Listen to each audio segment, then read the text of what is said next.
Comme vous le savez, à l'instigation de la Fédération des entrepreneurs généraux de la construction, nous avons commencé des pourparlers avec la Caisse de dépôt et de consignation pour parvenir à une réforme de la législation en matière de cautionnement. Depuis le 19 juillet dernier, 2021, donc, cette réforme a été mise en œuvre.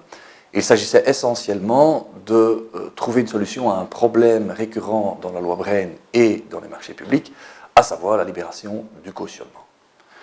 Aujourd'hui, il sera possible, à partir donc du 1er octobre, depuis le 1er octobre et à l'avenir, de libérer les cautionnements entre 10 et 15 ans après leur dépôt ou la réception provisoire. C'est une simplification évidemment administrative importante pour le secteur qui permet de libérer pour nos entrepreneurs d'importantes lignes de crédit qui étaient jusqu'à présent bloquées pour des raisons qui n'étaient pas toujours très claires. Alors, rappelons-nous un peu la problématique du cautionnement. En construction, un entrepreneur, avant de démarrer les travaux, que ce soit pour un marché privé, notamment en loi Braine, ou un marché public, va devoir déposer une somme en garantie de la bonne exécution de ces travaux. Le problème qui se posait, bien entendu, c'est qu'au moment de la réception provisoire ou de la réception définitive, tout ou partie de ce cautionnement restait bloqué. Normalement, au moment de la réception provisoire, la moitié était libérée, au moment de la réception définitive, l'autre moitié.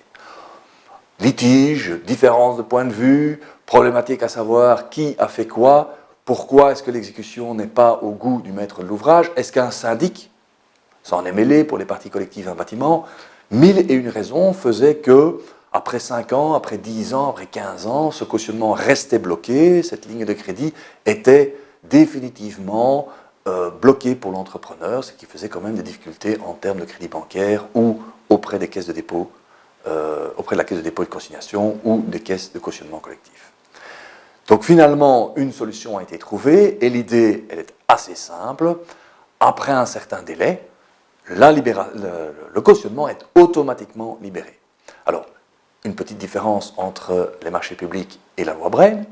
Pour les marchés publics, il s'agit donc d'un délai de 15 ans après le dépôt du cautionnement.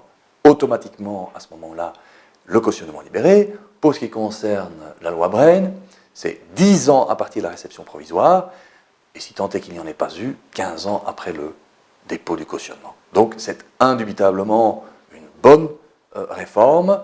On a même prévu une règle fourre-tout pour dire tous les cautionnements, quoi qu'il en soit, après 30 ans sont libérés. Pourquoi ?